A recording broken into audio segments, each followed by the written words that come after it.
Olá, meu nome é Mariana Guel, esse é mais um vídeo do canal Monetizou, e hoje, como prometido, eu queria falar um pouco sobre a situação na Europa, né, a crise que a Europa está enfrentando. A verdade é que eles não estão num momento bom, né, estão passando por uma série de desafios, tanto sociais quanto econômicos e geopolíticos, e agora a gente também está com a questão da Alemanha, que é a maior economia da Europa, né, a maior economia da União Europeia, sustenta a União Europeia, e está passando por grandes dificuldades, tanto políticas quanto econômicas. Eu vou falar sobre tudo isso hoje, então sim, fica até o final que hoje o vídeo tá bom. Quem me acompanha aqui no canal e viu o vídeo que eu fiz sobre investimentos para 2025, já sabe que eu vou falar aqui nesse vídeo, né? A Europa ela tá passando por uma crise muito complexa e que não começou agora. Na verdade, tudo isso é resultado de várias questões que vem acontecendo há anos, né? Se você pensar só na história recente, nos últimos 5 anos, a gente teve a saída formal do Reino Unido da União Europeia, né? Que aconteceu em janeiro de 2020. Logo na sequência, também em 2020, a gente teve a pandemia, que na Europa teve um peso muito grande, né? Socialmente falando, né? A Europa não chegou a ter nenhum aviso prévio, nenhum choque de realidade prévio. Eles acabaram sentindo tudo de uma vez. Os hospitais lotados, a medicina de guerra, os casos crescendo rapidamente, né? Tudo isso escalou lá de forma muito intensa e muito rápida. Aqui no Brasil, na América Latina, teoricamente a gente teve mais tempo para se preparar, justamente porque a gente viu o que estava acontecendo na Europa. Então, óbvio que era uma doença desconhecida, né? Mesmo sabendo com antecedência, não tinha muito o que fazer, não tinha exatamente um tratamento que você poderia buscar, não tinha nada desse tipo. Mas sabendo de forma antecipada, a gente por aqui começou o isolamento de forma mais rápida. Nosso isolamento social começou de forma preventiva, para a gente tentar adiar o máximo possível essa situação dos hospitais lotados, sem leito, né? A gente começou o isolamento de forma a precaver isso, tentar postergar isso o máximo que desse. O lockdown que a gente viu na Europa foi muito mais de contenção de danos, da doença já espalhada, os hospitais lotados, e eles fazendo lockdowns muito mais pesados, justamente para evitar que piorasse. E na sequência, quando a pandemia arrefeceu, veio depois todo o processo de tentar recuperar a economia, né, que não foi algo fácil, né, vieram todos os auxílios, toda injeção de dinheiro para fazer a economia voltar a rodar. E logo no fim de 2021, os Estados Unidos começou oficialmente a reconhecer a possível ameaça inflacionária, né, que foi algo que demorou para as grandes potências perceberem, né, que são nações que não têm costume de enfrentar a inflação, e eles perceberam que sim, todo o dinheiro que foi injetado na época pandêmica ia cobrar o seu preço. No meio dessa discussão sobre a ameaça inflacionária, já em fevereiro de 2022, a gente tem a guerra entre a Rússia e a Ucrânia, que enfim, além de toda a questão geopolítica, pressionou muito mais a economia essa questão inflacionária, né? Você teve a quebra de várias cadeias de produção, então, consequentemente, os custos ficaram maiores, né? Os custos de produção, os custos logísticos. Então, a alta de preço se intensificou. Além disso, vieram as sanções contra a Rússia, né? Congelaram as reservas do país, retiraram o país do sistema financeiro internacional. E, em resposta a essas sanções, a Rússia parou de mandar gás para a Europa, que era um continente extremamente dependente do gás russo. E o país mais afetado, inclusive, foi a Alemanha, né, que antes da guerra 55% do gás que a Alemanha utilizava vinha da Rússia. Então foi uma redução drástica no fornecimento, aumentou muito os custos, acabou impactando diretamente a competitividade industrial dos países europeus. Várias indústrias, né, várias empresas que produziam na Europa nessa época pararam. Devido à falta de energia, teve apagão, teve racionamento, várias indústrias foram diretamente impactadas. Os preços de energia dispararam, empresas falando de parar a produção, racionar a produção. Então, assim, foi muito intenso. A Europa sentiu na pele o que significava você ser extremamente dependente energeticamente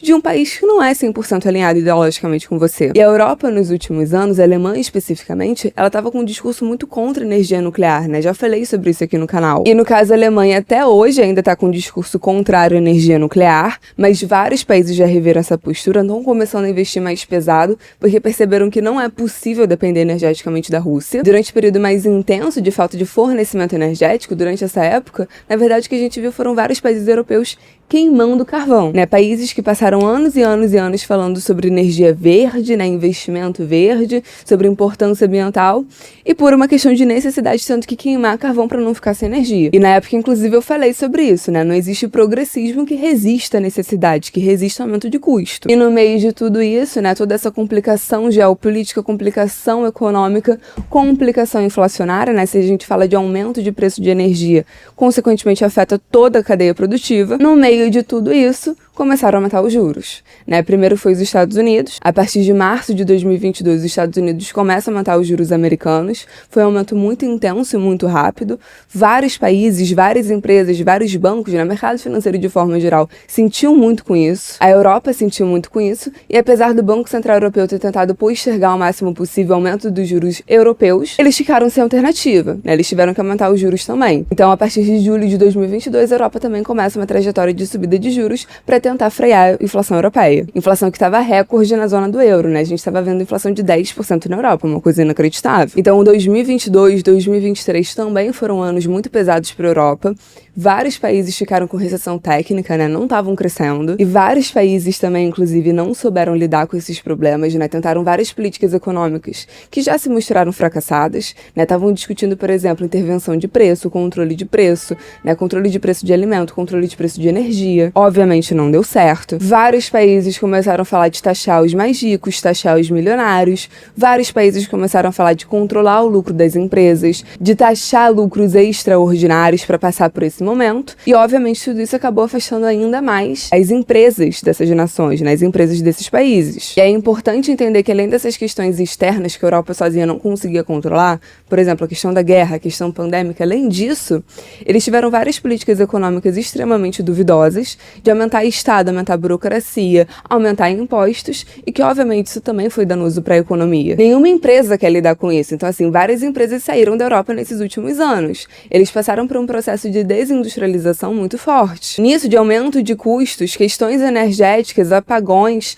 questões de Estado, né, questões de intervenção, burocracia, aumento de impostos, a indústria europeia ela acabou perdendo muita competitividade frente, por exemplo, à indústria asiática. E, além disso, não é uma desindustrialização como a gente está vendo nos Estados Unidos. Porque, por exemplo, os Estados Unidos ele está passando por um processo de desindustrialização, no sentido que as indústrias estão saindo, né, o processo produtivo, de fato, de produção não está sendo mais nos Estados Unidos, mas a questão administrativa, a questão de pesquisa e desenvolvimento, né, a sede das empresas, o corpo pensante das empresas, continua nos Estados Unidos. Eles têm incentivos para ficar lá.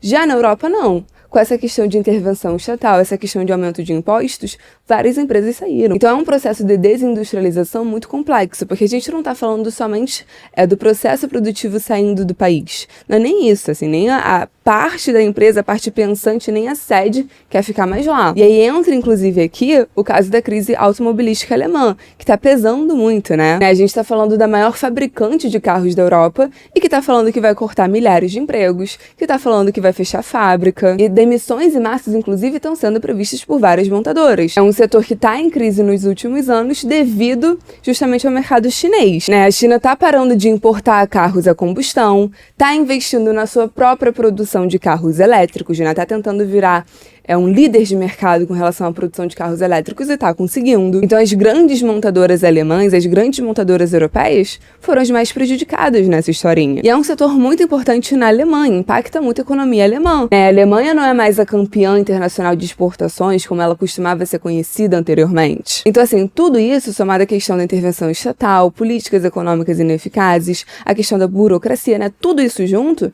está pesando muito para a Europa. Os países estão deixando de crescer. O Reino Unido já não cresceu nesse terceiro trio. A Alemanha, que é a maior economia da Europa, né, sustenta a União Europeia, é um país que historicamente o seu crescimento é baseado em exportação e indústria, e que agora está em baixa, agora está passando por crise, está passando por questões dificílimas. E para além de tudo isso, como cereja do bolo, para completar a crise, a Europa ainda está sofrendo com envelhecimento populacional, que eu já falei aqui no canal. É algo seríssimo, com certeza vai impactar o crescimento do continente inteiro nos próximos anos. Está pressionando o sistema previdenciário, eles vão ter que fazer uma série de reformas na Previdência, que vai ser extremamente impopular. Nessa questão de tirar os direitos, ou enfim, tornar os direitos que existem somente questões simbólicas e não, de fato, ganho de bem-estar real. A Europa também está com uma grande crise cultural, porque, assim, a população está envelhecendo, os europeus não estão tendo filho. E aí você está tendo um movimento migratório muito grande, né, do Oriente, de países que têm questões políticas muito graves, né, e as pessoas não querem morar lá. Então essas pessoas estão indo para a Europa em busca de melhores condições de vida, estão ocupando lugares e empregos que os europeus não estão ocupando mais. Consequentemente, a cultura vai mudando, os hábitos se tornam outros, as religiões se tornam outras. Então, assim, muitas questões ao mesmo tempo que com certeza vão impactar o futuro europeu. Com certeza a União Europeia vai sofrer muito. A gente está falando da maior economia deles, que é a economia alemã, passando por situações inéditas. Falha na indústria, deixando de crescer, deixando de exportar. Essas questões econômicas, somadas a essas questões sociais, consequentemente também vai significar uma maior fragmentação política. A gente já está vendo isso. A Alemanha está passando por uma crise política forte também. É normal em momentos assim você ver mais radicalismo. O vídeo foi esse, espero que vocês tenham gostado, né? Fazer um resumão sobre os principais pontos que estão afetando a economia europeia. Se você gostou, dá um like, se inscreve no canal, já comenta o que você achou e até o próximo vídeo.